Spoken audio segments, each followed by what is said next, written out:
Peritos portugueses dizem que a onda da Nazaré atingiu os 34 metros de altura.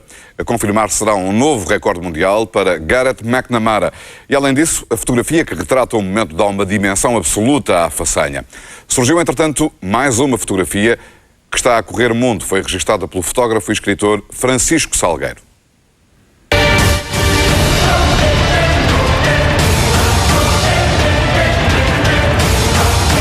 Mar e mar, mas poucos como o Canhão da Nazaré.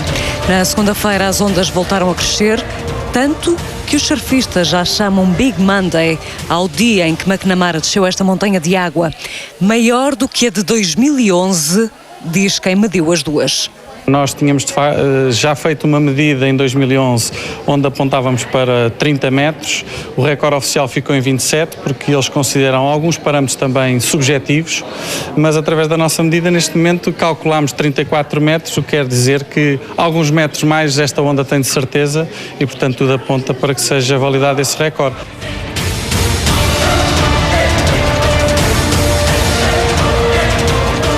A medição que nós fazemos é baseada numa escala e essa escala é garantida pelo tamanho da prancha. Nós falámos com o Garrett McNamara, perguntámos qual era o tamanho certo da prancha dele, ele indicou os 6 pés, portanto transferindo para o sistema métrico 1,83 m aproximadamente.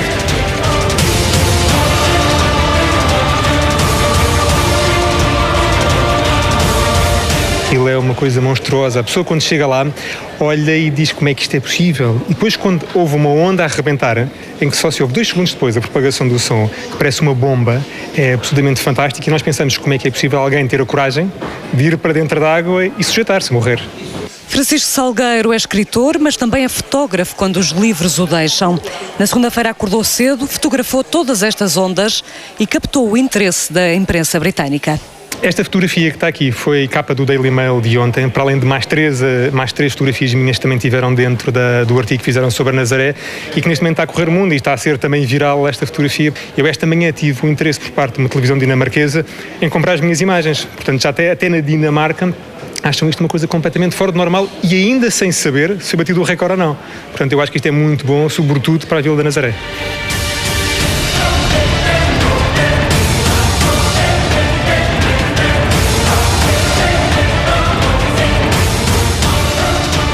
Quedas e que são muito violentas e a seguir a uma queda, se não vem imediatamente a mota d'água para salvar o surfista, é muito complicado. O Garrett McNamara faz muitas vezes treinos de apneia debaixo d'água, em que ele fica, acho que são 4 minutos o recorde dele, sem respirar, para poder aguentar no caso cair. Preparado para tudo, Garrett McNamara faz proezas de cortar a respiração numa Nazaré que já tem lugar de honra no mapa do surf.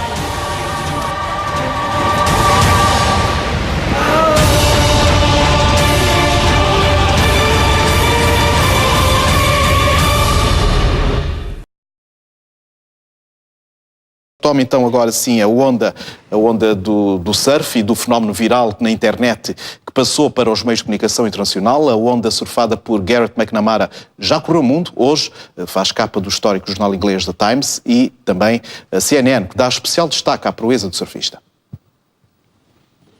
Que a onda é grande, ninguém duvida, mas o feito de McNamara é já onda gigante nos meios de comunicação.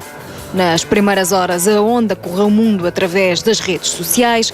Agora, a onda e as imagens da TVI são tema de destaque na CNN. Take a look at this. U.S. surfer Garrett McNamara may have broken his own record for surfing what is possibly the largest wave known to be ridden by a human. Just incredible heights. Ainda não há medidas certas, mas esta onda tinha provavelmente mais de 30 metros, mais 3 do que uma outra onda surfada no mesmo sítio por Garrett McNamara há cerca de um ano. 30 metros de massa de água e uma imagem do português António Manuel Silva, que vale muito mais do que 1000 palavras, a fazer também primeira página do histórico jornal londrino The Times. A Nazaré e a Praia do Norte estão mais do que nunca no centro do mundo do surf. Alguém que ali esteve está agora comigo, não é o surfista, é Francisco Salgueiro, escritor e fotógrafo amador. Muito boa noite, obrigado por ter aceitado o nosso convite. E, sendo escritor e fotógrafo amador, é por causa da sua foto que aqui estamos, que é uma foto que registra um momento particularmente importante, não é? Que de facto aquilo são ondas de uma dimensão descomunal. São ondas enormes. Tive 4 fotografias que foram publicadas no jornal Daily Mail em Inglaterra e foi durante o dia todo ontem a negociar com alguns jornais através da minha agência. Esta é uma delas? Esta é uma delas, exatamente. Esta que foi a capa ontem do Daily Mail, em que lá fora as pessoas estavam impressionadas com o tamanho das ondas e com a força das ondas. A pessoa quando lá está sente-se muito pequenina ao pé de tudo aquilo. Pois, porque eu sei que já fez surf. Há muito tempo fiz surf com ondinhas. Portanto, quando fotografa isto que estamos a ver neste momento, tenha a percepção do que é que aqueles homens sentiram ali dentro daquela massa deve ser uma coisa verdadeiramente avassaladora, porque aquilo é de uma força brutal. Quando as ondas quebram, ouve-se um barulho, ouve-se um estrondo enorme naquela zona que parece uma bomba que está a arrebentar. Portanto, imagino que apanhar com uma força daquelas, e sobretudo aquela onda que o Garrett McNamara apanha, que vai ter diretamente contra as rochas. Que é um perigo acrescido para... Acrescido. Uma entrevista que ouvi com ele ontem, em que ele dizia que jamais queria surfar exatamente naquele spot, mas aconteceu ir lá parar, mas que ele podia ter morrido. Porque de facto quando se desce uma massa de água com 20 ou 30 metros de altura, não podemos propriamente escolher o caminho que queremos, não é? Não, e ainda por cima, aquilo que se nota na Praia do Norte, de Nazaré, é quando a onda rebenta, depois entra-se numa zona de rebentação, que é uma coisa avassaladora. Parece que a água tem durante centenas de metros remoinhos que, se de facto não estão lá as motas de água para fazer o tow-in e para ir buscar os surfistas, as pessoas morrem ali claramente. Por isso, aquilo que foi feito na segunda-feira e está a ser feito durante esta semana, há equipas por trás de cada uma destas pessoas. Por exemplo, na segunda-feira, para além do Garrett, estava lá também um português que foi muito pouco falado, que era o António Silva. Que foi para o mar com o Garrett. Que estava lá no mar, estavam lá mais pessoas também. Estava também o Kelly Mamala, que foi uma pessoa que esteve, um surfista que esteve com o Garrett no Alasca em 2007 para surfar uma onda com a queda de uma massa de gelo, mas também estava lá um português que também surfou ondas muito grandes. E de facto há uma equipa toda por trás, seja a equipa que está em terra com walkie-talkies a avisar quais é que são as melhores ondas, qual é que é a melhor forma de fugir às ondas. Como é que se escolhe a onda, uma vez que elas formam-se já muito em cima e, portanto, a decisão é tomada antes? Se bem que elas não se formam tão em cima como parecem. Porque, obviamente, estas imagens estamos aqui a ver agora... Há o efeito da lente na fotografia, o efeito da lente. Que quanto mais a distância focal maior mais comprime a imagem. Portanto, dá uma dimensão que é maior do que parece. Mas sabemos que há alertas de agitação marítima para estes dias. Sim. Acha que poderão daí vir ondas ainda melhores? Tudo indicava que segunda-feira seria o melhor dia, que havia ali umas horas com nota 10 em termos de surf. Ao longo da semana as coisas iam cada vez diminuindo mais e tem-se vindo a surgir, de facto, ondas cada vez menores ao longo da semana, mas de facto esta semana toda estão lá vários surfistas, incluindo o Garrett McNamara, que veio diretamente do Havaí no domingo, para ver se conseguem, de facto, segundo ele, apanhar alguns. Imagino que, como se percebeu, a sua fotografia foi publicada em vários países e que mostra uma realidade que muitas pessoas não conhecem. Pergunto-lhe, desses contactos que tem mantido, há uma grande surpresa perante Portugal enquanto destino de surf e Portugal enquanto destino de viagem, por exemplo? É aquilo que eu notei, assim que cheguei da Nazaré, enviei automaticamente as fotografias para a agência com quem eu trabalho. Nas primeiras horas aquilo não levantou assim grande curiosidade, mas aos poucos e poucos, quando começaram a ver as fotografias que iam surgindo, é que as pessoas começaram a reparar a dimensão da onda em função do tamanho dos surfistas. E a partir daí eu comecei a notar, e sobretudo ontem tive um dia com muitas chamadas telefónicas com a agência em Londres, em que as pessoas estavam fascinadas. E o que é que lhe diziam? Dimensão. Achavam aquilo fantástico.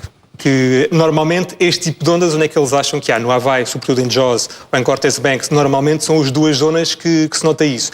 Mas é curioso que na Nazaré, esta semana toda, e sobretudo na segunda-feira, que foi quando eu lá estive, havia equipas tanto pessoas de vídeo, com câmaras de alta definição, com câmaras de topo de gama, bem como com máquinas fotográficas que vêm diretamente de revistas internacionais. Ou seja, Nazaré neste momento é uma espécie de Hollywood do surf. Isto aqui não fazendo comparações, mas há um bocadinho da Havaí, na segunda-feira havia quase um bocadinho da Havaí, falava-se de muitas línguas lá, e houve pessoas que de facto foram lá apenas para verem se algum recorde seria batido ou não. E neste momento é já um destino de muitos daqueles que vivem em Portugal e que, se têm oportunidade, vão lá, nem que seja só para ver as ondas. É, sem dúvida. Estariam lá à vontade 300, 400 pessoas, só para verem as ondas. E aquilo não é nenhum campeonato. É as pessoas que estão lá simplesmente a verem desde as 8 da manhã, que foi a hora que eu cheguei, até às cerca das 3h30 da tarde, que foi a hora que o último surfista saiu de lá, permanentemente cheio de pessoas. Francisco, vai voltar para lá? Gostava de voltar lá amanhã, novamente. Muito bem. Obrigado por ter aqui vindo, Francisco Salgueiro, escritor, fotógrafo, amador, autor de uma das fotos que temos estado a ver ao longo desta entrevista. O site Mashable, um weblog sobre redes sociais e os média na internet, escolheu as 15 imagens de 2012. Entre elas foi escolhida uma fotografia de um português, e é esta a fotografia, de Francisco Salgueiro, escritor português, que retratou uma vista do padrão dos descobrimentos em Lisboa ao pôr do sol. Entre outras 14 fotografias de fotógrafos amadores de todo o mundo e que o site considerou como as melhores do ano que está a terminar.